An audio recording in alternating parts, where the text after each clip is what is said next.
Welcome to the UnStruktured podcast. In this episode, I talk with creative director and graphic artist Allison Ross, founder and janitor at Yesterday.RIP. Allison's passion for good people, social purpose, and creativity with a healthy dose of humor has led her to work with some of the top design firms and cutting-edge brands in the industry. We'll dig into the career path that led her to run her own business, what she learned about remaining true to herself, and the importance of going above and beyond the call of duty.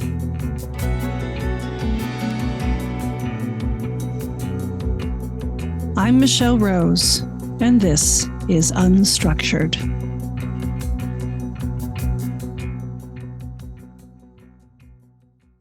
This episode was brought to you by Struktur Society, the community for creators in art, design, and music.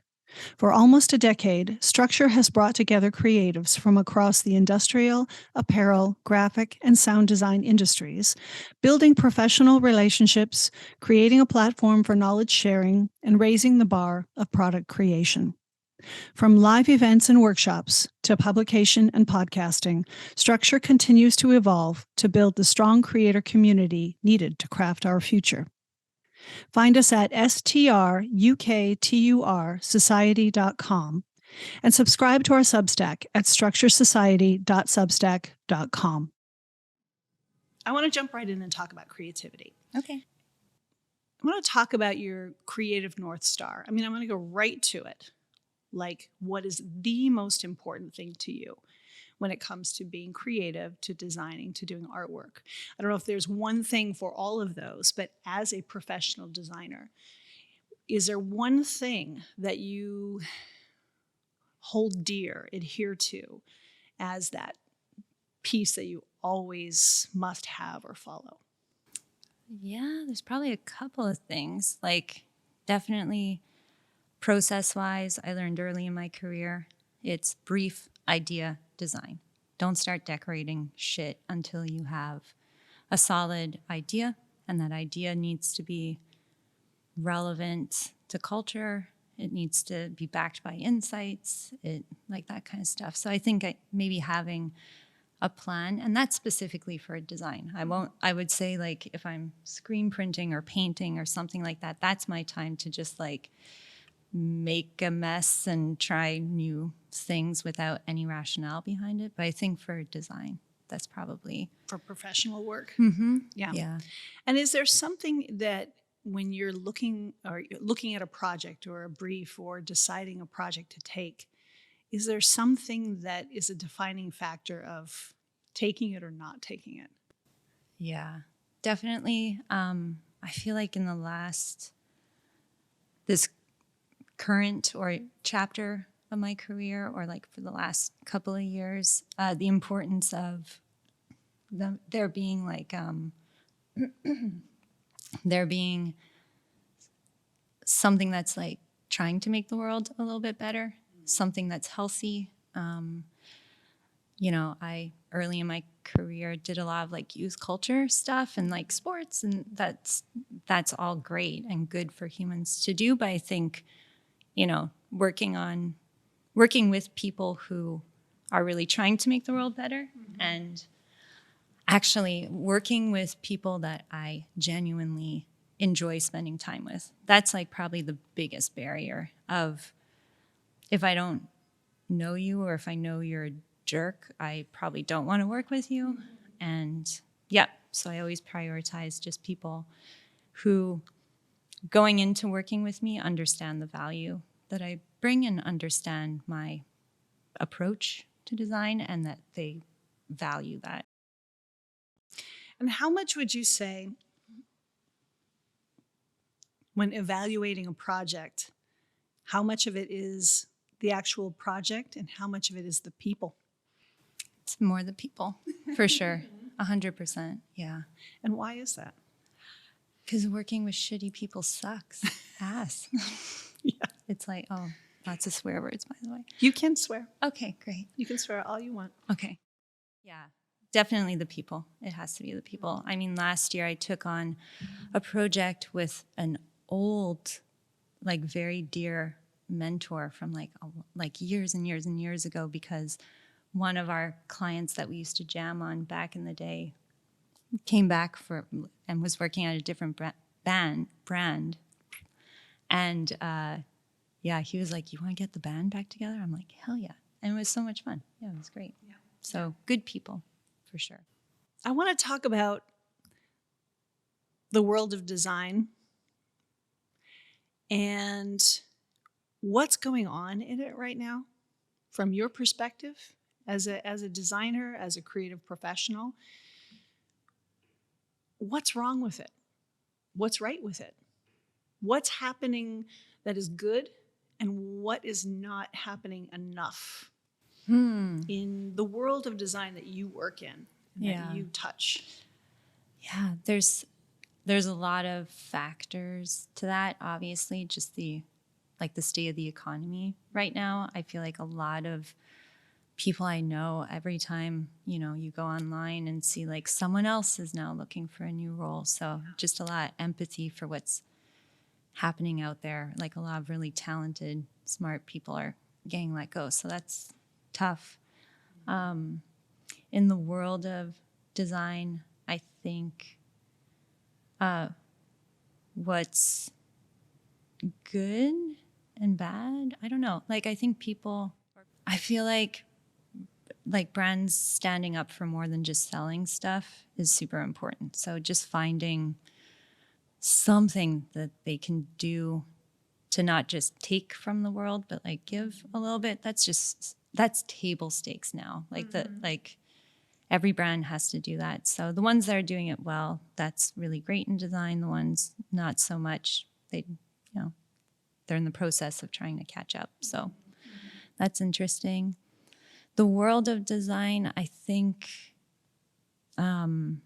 this was something that actually came up in a conversation with another person a few weeks ago, of asking about, should people be working independently, or should they be working in-house, or should they be working agency side? And something, I don't want to poo-poo on any agencies, but there's some that are like, they're big, they're a little bit slow. Like the world is just moving so much quicker. Just the speed that everything's moving at, and making sure you embrace it, right? So yeah, I don't know. Having to be more flexible and fast.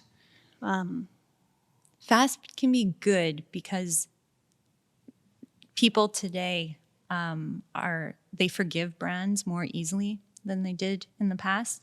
Similar to if you see something on social, oh, that's cool. Okay, bye. I'll never think about it again. So yeah, for brands to be brave and bold, because I think the world or consumers are a bit more forgiving than they've been in the past. So, yeah.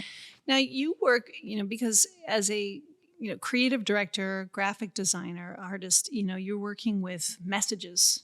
You're working with images and messages and ideas. Whereas I'm coming from apparel design and product design, which has had a big shift in terms of, sustainability and making things that can, last longer, fewer, better things. How would you say that is different for the world of graphics? Because it feels like that's where the messages have to move quickly and be more authentic, for lack of a better word, like really true. Like, and what would be a better word to use?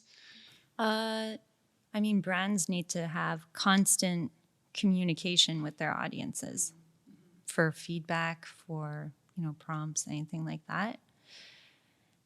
I wonder if I would qualify like a product as that like love reminder of the brand, of like, oh yeah, I love this backpack, Yeah. And again, I think brands need to be in constant communication with the world. How do they do that? How do you do that? Working with different brands, how can brands do that in this environment now, where social media is really important, but it has trust issues, and people have a love-hate relationship with it.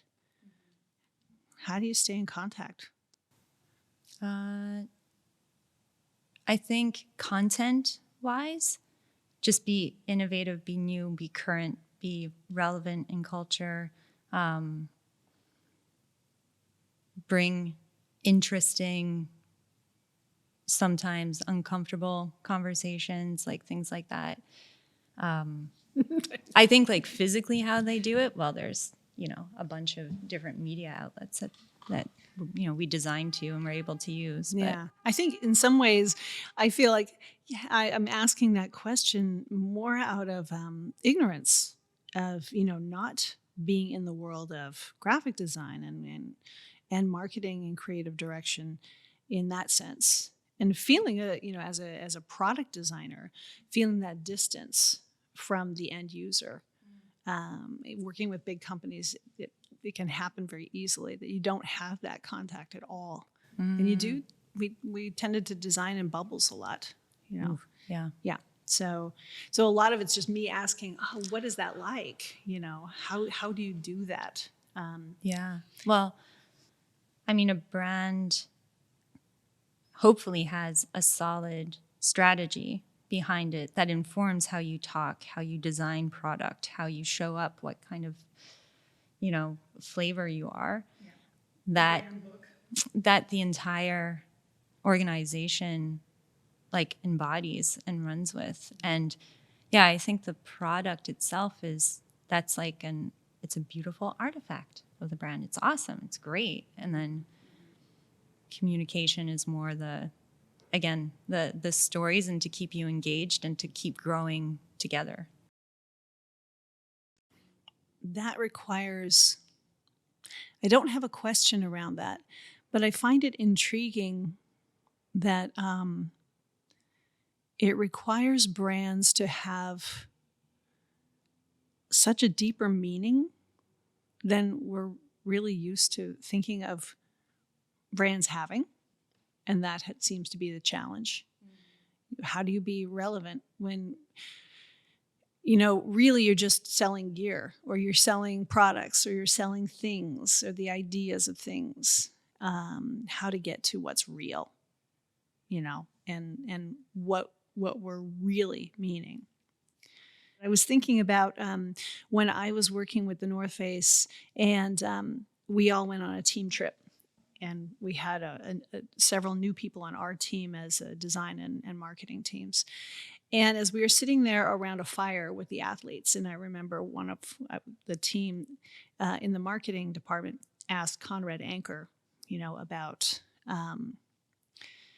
wanted to ask him about his opinion about, the product. And I remember him starting to say something like, you're sitting here with all of these designers who create this product that helps save lives. And he didn't finish his sentence before Conrad came in and cut him off and said, well, wait, let me make something clear. Because we were all apparel designers, and he was in outerwear. And he said,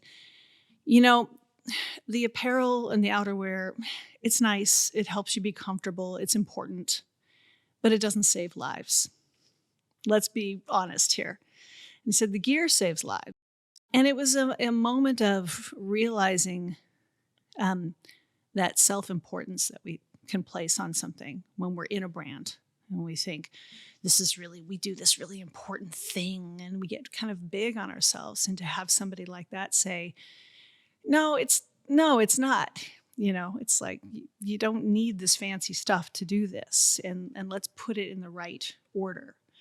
And that's what made me think about that, is how we can lose sight of what we're doing inside these companies as design. It's interesting. I literally yesterday just kicked off a project with a technical backpack startup company.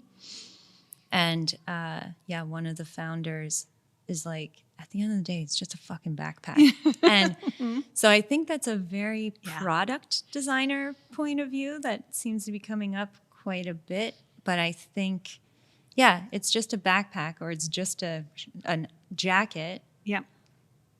Okay. Do you want people to care about it or no? Because you kind of sound like you don't. Oh, interesting. Yeah. So That's an interesting perspective. yeah, So what would you say? that I think when people spend money, hard-earned money on any kind of product, I think, well, maybe not a toothbrush or something, but something like something that's an investment. You want to feel like, yes, it's giving you something very rational, but if it also helps kind of give your identity a bit more, I feel part of this kind of group of people. I feel like I'm like I can identify as a hiker now because I finally, saved up the right amount of money to get this backpack. Or, I don't know, for it to make you feel a little something more than the rational, I think is really important. To get people to choose your jacket over someone else's. Mm-hmm. And then, like we were saying before, the sustainability, that's also becoming a huge priority. Right. So I could list like a bunch of things that would be, again, version 1 where it's just a fucking backpack, or version 2, it does all these things. And so that story, I think, is, that's super important. What is something you would never do again? A project that you've worked on or a design, something in your career that just that piece, without digging too heavily into it, of, where you're like, yeah, I don't ever want to work on that thing again, that type of thing. I'm going to take your question and twist it a bit, because I feel like everything that I've worked on, thankfully, has led to, oh, yeah, baby, let's do more of that. Or like, no, okay, one and done, we're good. But something that I would never, ever do again is go to an interview at like a job or something and not be turned up to 11. That was a huge, huge mistake for me. Why were you not turned up that time, do you think? I feel like, I'm trying to remember, in 2015, 16, I went to a interview at a athletic brand in Portland, Oregon, and I didn't even understand what the job description was. I don't think the recruiter really did. I was like, I don't think I'm qualified for it. No, they want someone who's whatever. And I wasn't necessarily in a position where I was like, I really need to get this. So I was like, okay, I'm going to go in and just I would be willing to come into this place every day if they let me act this way. So I didn't bring a presentation to click through. I ruined their conference room. I nailed a giant 10-foot canvas tarp and painted my presentation. It was crazy. Wow. Yeah. And yeah, they were kind of freaked out while I was doing it, but they did call back after, and I had taken on a different role. But that's probably the only interview I went to that I treated the same way that I treat other aspects of my life. And I remember it, and I love remembering it, and I'm so proud of myself for doing that at that place. And then, the last interview I went on that led to a job offer, they reached out to me, and I even, emailed back. I'm like, okay, what kind of interview are we talking to? Can I come and destroy a conference room? And they're like, no, just bring a PDF. And I was like, okay, whatever. Bad mistake. Yeah. You should have just shown up with it. I should have destroyed their conference room. I love that. Yeah. I love that. And because that that starts to speak into what we'll talk about more in the interview as well, is that that you mentioned the other day of like going all in. Mm-hmm. That's what I was going to say. I was reflecting on that a little earlier today, is that not everyone should go to 11 and destroy conference rooms or anything. Right. But if you're like quiet and detail oriented, be that. Mm-hmm. You know, if you're like a wacko, be that. You're talking about turning it up to 11 of yourself. Personally, because that's my happy place. If somebody is super quiet or has a certain way about them that is not flamboyant or loud or crazy or whatnot, be yourself. Yeah. Just be fully steeped in who you are. Yeah. How do you know who you are? How do you know that piece about yourself and maintain that? How have you done that? That'll dig us into your past. But how do you do that now? And then we'll dig into kind of maybe how you got there. Yeah. Trying everything and whatever brings like the most joy and happiness. And I mean, if we're speaking about work in particular, you know, I've had really great mentors who, you know, inspired my sometimes dog and pony approach. I've had mentors who were so thoughtful and empathetic and like, I feel like gave me a psychology master's degree.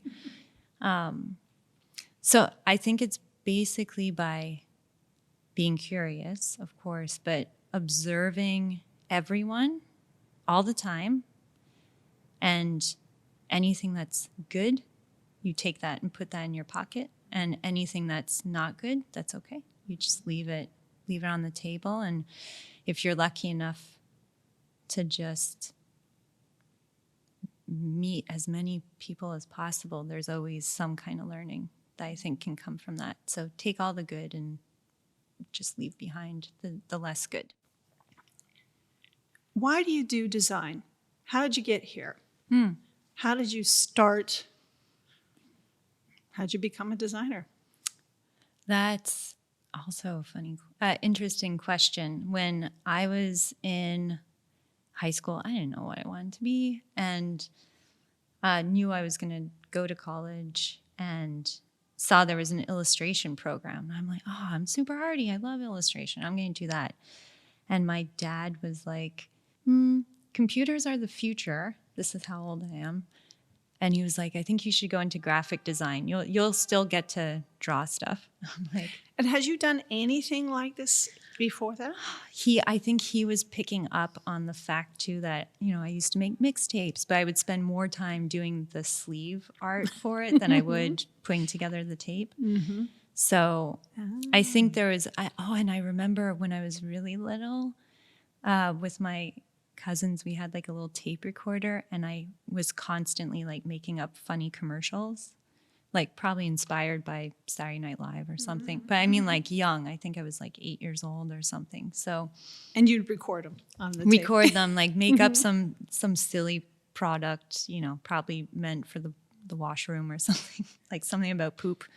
But so yeah, I don't know. I feel like I'm grateful that my dad identified that and kind of helped steer me. But yeah, I think there was just always something about, you know, doing funny things or just making up stories. And what would you do with the mixtapes? Because, you know, we come from that mixtape age, right? Yeah. Like, but I mean, would you draw? Would you collage? What would you do to make the sleeve? Oh, I remember I used to like, I think one of my aunts used to get like more fashion-y magazines, and she would give them to me after. Another aunt gave us like a bunch of old National Geographics and stuff. So definitely collage and, you know, kind of ransom letter style typography. So did you save any of them? Oh, I'm sure there's probably something in a box at home. Yeah. Hang on to that. Yeah. We'd always think about the mixtapes, you know, they would always break. And so we'd have to, you know, the tape would break. Oh. And so we pry ours apart, make retape the tape back together, glue the tape back. So a lot of the mixtapes were just really, jerry rigged and broken and stuff. And so I don't even think I don't remember making any artwork on the covers of the tapes, except for when I was making them for my friends' bands. Like it had a purpose, but I didn't do any of that for myself. That was like the best part. Yeah. I loved doing that. Remember when you would like take like one of your parents' awful like Simply Red tape and then you like put Scotch tape on the bottom so you could record over it? Yeah, absolutely. Yeah, that was part of it. Yeah, mixtape pack. Yeah. But did you grow up drawing at all, or is it okay? Yeah, definitely. My mom was did oil painting, like very artistic, and my dad very artistic musically. So definitely very lucky to have had a lot of creativity at home. But yeah, I can't remember not painting or drawing. That was like definitely art kid for sure. Yeah. So the mixtapes led to computers. You should do graphic design versus illustration. Were they seen as at that time different? Like graphic design was its field, illustration was its own field. Yeah, absolutely. I think the illustration program was even borderline geared towards like, industrial design and a little bit of that and like editorial illustration. And yeah, graphic design was definitely more communication and then just the tools that a designer has of understanding typography and art direction and that kind of stuff.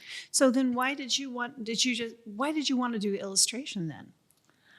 Because I didn't even know what graphic design was. Yeah. And then so your dad let you know. Yeah. Right. I mean, this is pre-internet, by the way. I'm not like some ding dong. Well, maybe no. I kind of am. I think we have to remember that the audience might be younger because same thing. Like when it comes to graphic design, like I like to talk to some of the old fogies, like not like me, but like me. When I learned graphic design, it was all PMT machines, halftones, and waxing the back of things and laying it all out physically. It was pre-computer. Yeah. The year that I got in to college was like we were the first cohort that had computers.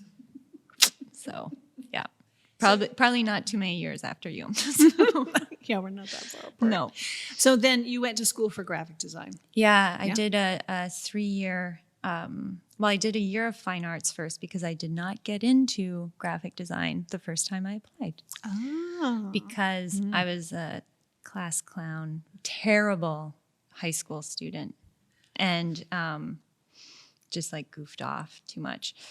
So the first year I did fine arts just to build up a portfolio, and then I did 3 years of graphic design and loved it. And then before moving to the US, I did another degree in graphic design. So the first one was like, because we were all like, what's a computer? No, we knew what computers were, but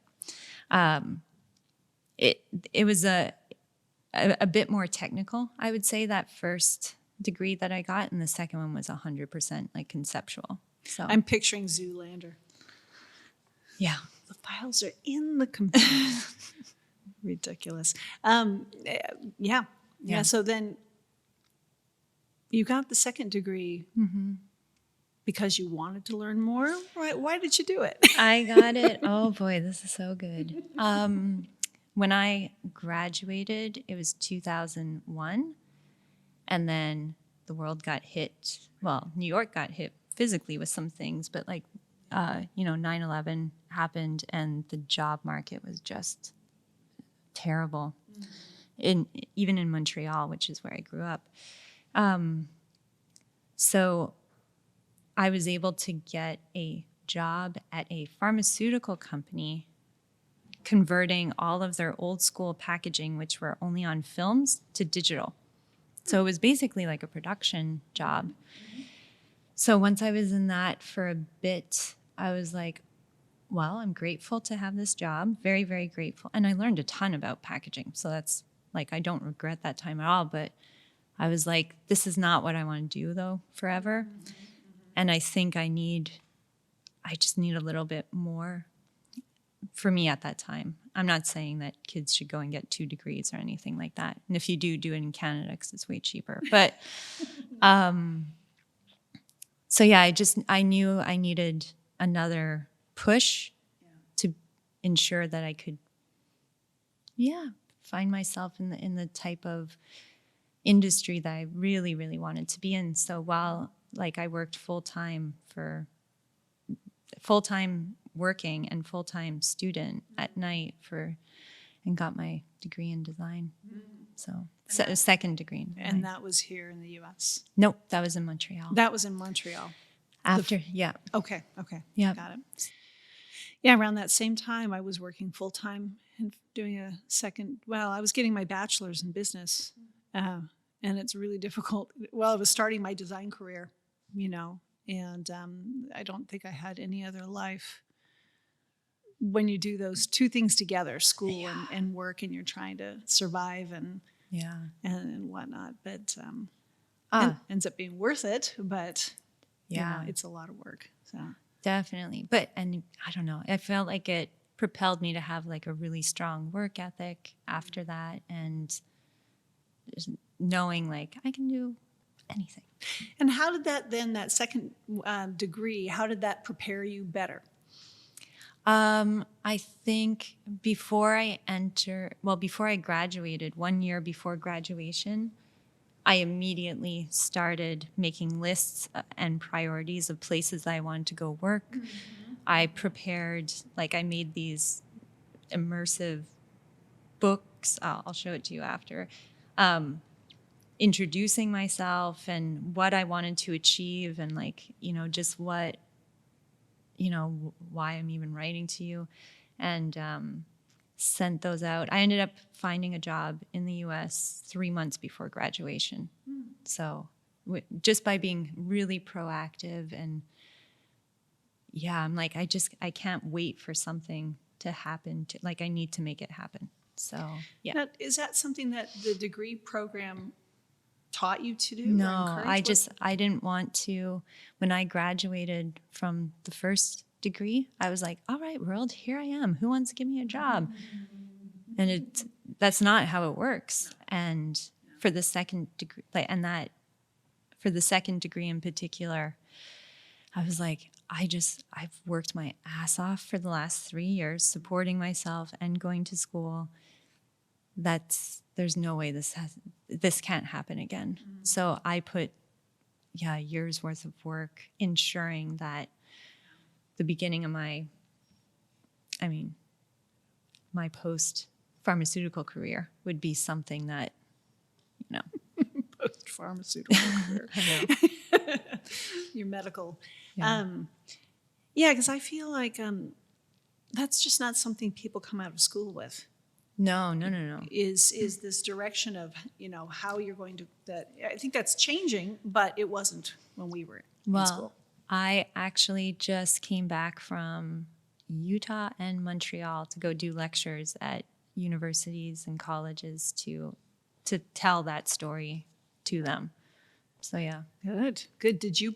Did you propose that to go there and talk about that, or were you asked to do that? No, I was asked. I actually have both in Montreal and in Utah friends who are professors. Mm-hmm. So last year, the friend in Montreal asked, can you do some lectures over Zoom? And it was for professional practice too, students about to graduate and go out into the world. So I put it together then, and it was really resonated well. So this year went back and did it again in Montreal and then over in Utah too. I'm curious what you told them. Oh gosh. Not so much stuff. The whole thing, but the main points that.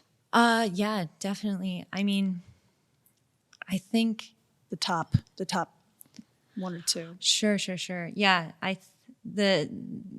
the premise of it was basically what the fuck happens after school ends, and it was, the entire lecture is basically things that I wish I would have known before, and and the things that I figured out that led to success, but I'm just giving them everything that I can think of that could be helpful to them. So, what to think of long before the interview, during the interview, after the interview, and then just how to be a good human. And I think the biggest thing there that I think you're trying to tease out right now is just taking ownership of your own growth and being proactive, right? So proactive in reaching out to studios a year in advance, but also being proactive on ensuring that you're growing professionally, personally, everything like that. And basically like the idea that, your success is no one's job, but your failure is everybody's problem. Love that. Yeah. Yeah. So that was like a pretty big key takeaway, I think, from there. This episode was brought to you by the Functional Fabric Fair powered by Performance Days, the premier trade show for performance fabrics and materials. Since 2018, the Functional Fabric Fair has been providing a unique, highly curated trade show experience in the performance materials space, aimed at providing customers with the very best options to create the highest level products in the market. Having a strong focus on education and sustainability, the Functional Fabric Fair is committed to tackling the biggest issues we face today in regards to product manufacturing and our environment. With 5 shows throughout the year from Portland to New York City to Munich, you're sure to find what you need at the Functional Fabric Fair and Performance Days. And there's that taking initiative, taking responsibility. But the other piece that I always look for is what did I not know? Because I always felt like there wasn't an exposure to certain things. A lot of it just is about hearing other people's experiences. And so hearing from you and others who can come and say, here's what I did. Here's what I experienced. Here's what's out there. It even can come down to, I didn't know that there was a field called graphic design. And so some of it is just that exposure. And I wonder why that's missing in the schools. Yeah, I'm not sure. Yeah, I don't know.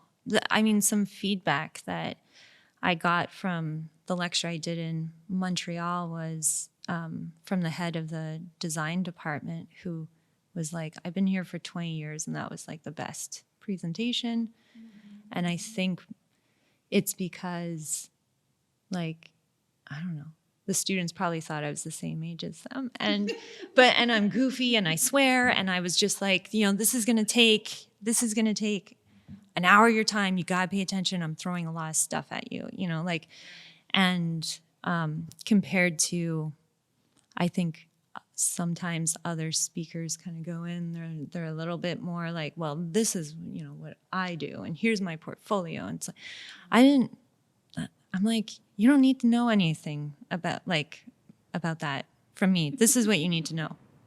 So it just might be, I don't know. I even think of Struktur and, how we're, when thinking about the mission of, creativity, shared momentum gain, this share, give.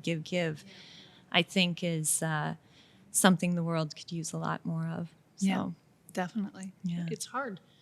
One of my favorite things about your website oh God, that needs to be updated. Do not go visit it. But I love your tagline, and I know I don't have it written down. I think, I don't let friends. Yeah, friends don't let friends create boring, meaningless shit. I love that. Yeah.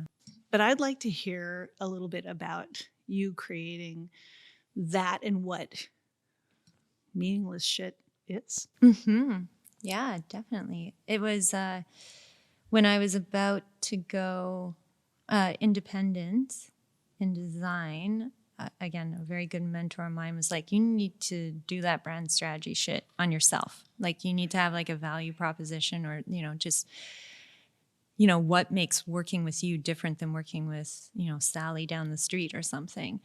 And so that sentence has who I want to work with, how I work, and the kind of work that I want to do in just one sentence. So like I said earlier, friends don't let friends. That means if we're going to work together, we're going to be friends, basically, if we're not already, or we need to be friends to work together. Don't create boring. Yeah, I don't like doing boring shit. So that's just like, if even you think what you want me to do is kind of boring, you're probably not coming to the right person. Or if it is boring, I'm going to make it not boring. And if you're not comfortable with that, then we probably shouldn't work together. And then meaningless shit, I think, again, a lot of the work that I do now is for nonprofits, social impact, like fucking, gun violence prevention, and don't, overfish the sea, like the oceans. So just things that are, using communication, not always necessarily to sell things, but to change things. And I mean, for 4 years, I'd been working with the ASPCA on a project for law reform, which some people might be like, but Allison, that's not like Burton snowboards. Isn't that boring? It's like, no, they're good people. And it's not meaningless shit, which is great. Yeah, it fits. It totally fits. And then late last year, the law passed. You can't buy a cat, dog, or rabbit in New York State. It's amazing. And that's not everywhere. So we got some more states to tackle, but doing work sometimes for products, of course, because like I said before, the startup that I'm working with, that's great, but just a good mix of helping lawyers do and communicate to get an entire population to rally behind changing laws. That's fucking cool. I think that's awesome. Well, and that's where some people might say, well, like you said, oh, that's boring. What's boring? Well, you're talking about what's boring to you. You know what I mean? Changing culture is not boring. Yeah. It's fucking awesome. Yeah. It's so cool. It's cooler than selling toothbrushes. Yeah. But if you had to do something for toothbrushes, you would find. Yeah, it'd be great. You'd find something. Totally. Hit me up, Colgate. And I think that, but that's also a mindset. That's a social mindset that you have of how to exist in the world and what's right and wrong and what feels like the right thing to do. Right? Yeah. How do you find these projects, or how do they find you? Oh, I'm so lucky to have such an incredible network of, old colleagues who, if they come across something, they're like, who would be perfect on that? Allison, who share their networks with me. I think also throughout my entire career, post-pharmaceutical, maybe then too. No, I just try when I do work to bring my full self. I want to be the best part of my clients and my friends' day. And I work really hard and really thoughtfully, and that reputation, I'm just lucky it's followed me. So, I have people I've worked with that even if I changed who I was working for, followed. So, yeah, it's good. I have some people that like my approach, so it's good. So that's the being true to yourself, putting out, turning it up to 11 so people can see it and it's very clear, and so people know who you are. And that's how then that word of mouth happens. Yeah, definitely. And then of course, just again, people that I've worked with that I'm like, oh man, they were cool. That was fun. When the project's over, I don't just like peace out. Like I check in on people a lot, and not for money reasons, just more like, what are you doing that's cool? Or like, how are you? Or, You have a very distinct voice of being direct and to the point. And you use a disarming balance of making people feel important and uncomfortable at the same time. Are you aware of this? Some of it. I think the direct and to the point, yes, definitely. The making people feel important, that's wonderful. That's lovely to hear. And making people uncomfortable. I know I make people uncomfortable. Yeah. Hopefully in a good way, not in a threatening way. I think so. And I think I'll bring it back to the example of, the first time we met when you came to speak at the first Struktur. I tell this story to people a lot, and I'm not going to tell it very good here, but because I usually take a little time of saying that. But I really like it because you start off the talk. I don't even remember exactly how you started, but just a simple one or two words on the screen. I'm Allison, and you were talking about what you do to prepare to give a talk, and something to the effect of what's one of the first things we all do when we're getting ready to give a talk is, and the screen comes up with one word that says diarrhea. You're like, yep. And then you say, I got the first one out of the way this morning, which was that. And, it disarms people.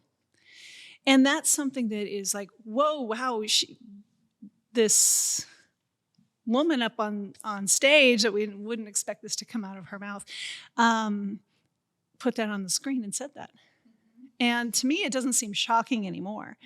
But at that time, it was like, oh yeah, people don't really do this. And is that okay? Yeah, I think it is.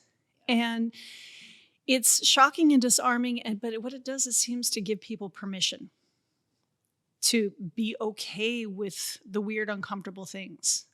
Like, wow, I might have diarrhea. Oh yeah, I made a mistake here. I made a mistake there. It's like, it's okay to make mistakes. It's okay to be normal and to be a human being. Yeah. I like that diarrhea has made it into this experience as well. I did not have any this morning. No, that would be my department today. But I remember, doing that talk at Struktur, I was the creative director at Now at the time. I think the founder, Mark, had done previous Strukturs, and now that they had their first, or newest creative director, he was like, you're doing it. And I was like, oh God. And I had never spoken in front of a crowd not that size anyway, at that point. And I was like, I'm going to go do my thing and make Mark and Michelle never ask me to do this again. So, go big. And if you like it, sure, I'll come. I'm not sure that worked because we keep asking you to do things. Yeah.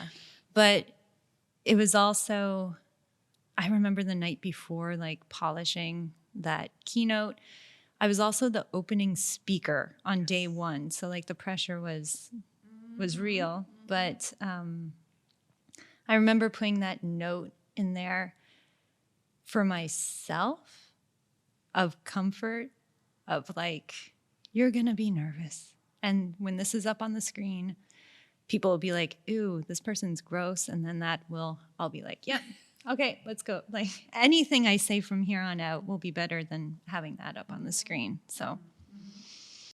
Yeah, I remember that when Mark Galbraith from Now spoke at the first one, and I still reference that one too, because he really talked about the stance Now had on unfuck the world, and what it was built on. And the audacity of saying that. And that was an early time for me of realizing these things were okay. And also that, swearing. So that's what I want to talk about a little bit is swearing. Oh, shit. And, we've talked a little bit about that, the Mark Manson book of The Subtle Art of Not Giving a Fuck. And, he talks about that piece, like that having fuck in the title suddenly just makes it do that much better, 10 times better, something like that. So he's done it twice. And there's something about that doesn't seem to put people off in a bad way. What do you think? I mean, what do you think that is? And have you personally chosen to incorporate more swearing into that for whatever reason? Okay, first part of that, is it off-putting? I think it depends who it's coming from, what the context is, what the tone is, and why it's being used. When I did the lectures, right? It's like, what the fuck happens after school ends, but I'm from Montreal, so I spelt it PHOQUE, which is French for seal. And then I followed it up with a picture of a baby seal of like, please forgive me when I get like excited and stuff. It's, for me, it just kind of slips out, and it's not meant ever in like a negative, like not using it in a negative way, I think, anyway. And I do know that, like when you talked about my shtick, people see me and my stature, and when stuff like that comes out, they're like, whoa, that's, the opposite of what you expect. But no, it's just when I get like really fucking excited, it's better. I don't know. It expresses it better than just, I'm really excited. It's like you're creating a platform of a disclaimer. Yeah. Oh, yeah. It's a disclaimer of, this is who I am. This is what's coming. Mm-hmm. Maybe. I don't know. Because I'm going to be me. Baby seal, diarrhea, whatever it takes. Whatever the audience is. But always with an awareness, of who you're talking to and, their feelings about.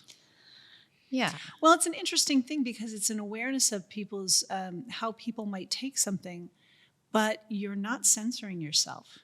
Yeah. In doing so, so respectful, I wonder, I think there might be like an element of comedy to it as well, because you're reminding me, I remember this was at BBMG, the first kind of client project that I worked on. The client seemed, having not met them yet, I was like, ooh, they seem like a little serious, or like, stuffy's not the right word. They just seem like very serious, professional people. And went into that first presentation, and I was like, these people don't know me yet. So I brought a jar, slammed it down in the middle of the table, had a sticker ready to go, slapped it on. It said reverse swear jar, pulled out $51 bills, shoved it in the jar. And I was like, just want to let all of you people know that we're going to have a fucking great time. The work is the shit. And I want to make sure everyone, I want you to be loose, be free. We're in a small space, whatever. And everyone except one person who is about to retire was kind of like, what's going on? But everyone else, again, it just made the meeting more exciting, and it made it like fun and a little bit silly, but serious. We were looking at important work. But yeah, that went over well. And again, as my first interaction with them, I was like, if I got to show up as myself, because if not, I'm not showing up at 11. So yeah, I did that, and they respected it. Like, people will either hate it or be like, yeah, that was fucking cool, and take the $1. And I told them, by the way, you're paying for this. We're like, this is an out of pocket expense. So being clear and upfront. Oh yeah. Yeah. So you better swear, because this is your money. Well, when you talk about coming to to that, like, well, I have to be myself. How does an idea? This sounds ridiculous, because it's. How does an idea like that come to you? Like,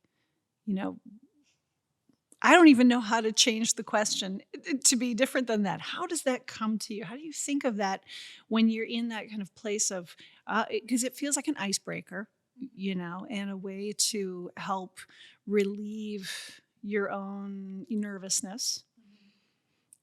For myself, I know that's not how I end up trying to control a situation when I'm nervous. It's very different. It's not that. So I get very curious, well, how does that come up? How does that come to you to do that? I just thought it'd be funny. That might be the comedy element to it. I don't know. Of just absurdity, or I feel like the reverse swear jar, I thought was funny, and I was 50% chance this goes good, 50% chance it doesn't, but I'll remember it and I think it's funny. And if that's it, I don't know. I was going to say, if it doesn't go bad, if it doesn't go well, if it goes bad, what do you get from that? Because you don't seem to be terribly worried about it going bad. Because it won't change how funny it was. I love that. That's it. Yeah. That's great. That's awesome. I love that piece. And it also gets people physically doing something, because you're also dealing with a very charged thing of money. Because some people, the swear jar, put money in, you're losing something. Yeah. It's no, if you swear, you're gaining something. Yeah. Because there's also a piece of, that's why I brought up the idea of the intelligence, because there's so much more printed out there now about people who swear more are often more intelligent. I don't know about that. I don't know if you've read any of those. I know a lot of people who are pretty dumb that swear all the time. Right. But it's about the ability to use it, the context. It's not so much that if you swear a lot, you're really smart, but how to use it, when to use it, when is the appropriate time to use it, I don't really know. And if it's true to your personality, I guess. I don't know. I wonder if part of this is influenced from, my time at JDK, where, there wasn't often very many female designers there, and, having to be a little bit tough to keep up with the guys. And I don't know, maybe a little bit of that.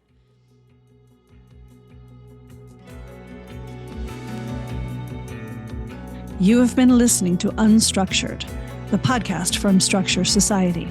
If you enjoyed this episode, please download, share, subscribe, and add your thoughts and suggestions in the comments.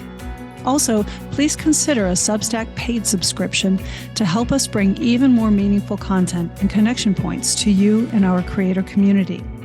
Here you will find articles and news, as well as the podcast and additional content.